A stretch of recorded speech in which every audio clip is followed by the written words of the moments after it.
તો આ તરફ રાજ્યમાં કાળઝાળ ગરમીનો પ્રકોપ પણ યથાવત છે। 44 ડિગ્રી સાથે સુરેન્દ્રનગર સતત બીજા દિવસે રાજ્યનું સૌથી હોટેસ્ટ સિટી નોંધાયું છે।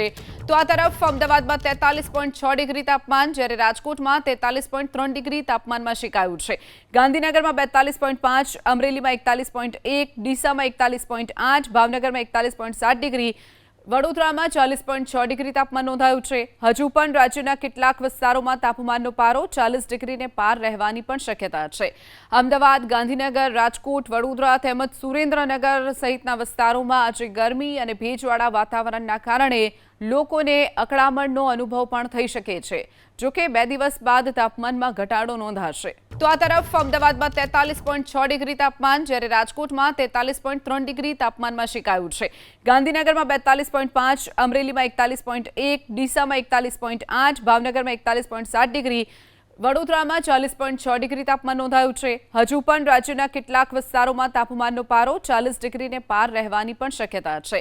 અમદાવાદ, ગાંધીનગર, રાજકોટ, વડોદરા તેમજ સુરેન્દ્રનગર સહિતના વિસ્તારોમાં આજે ગરમી અને ભેજવાળા વાતાવરણના કારણે લોકોને અકળામણનો અનુભવ પણ થઈ શકે છે।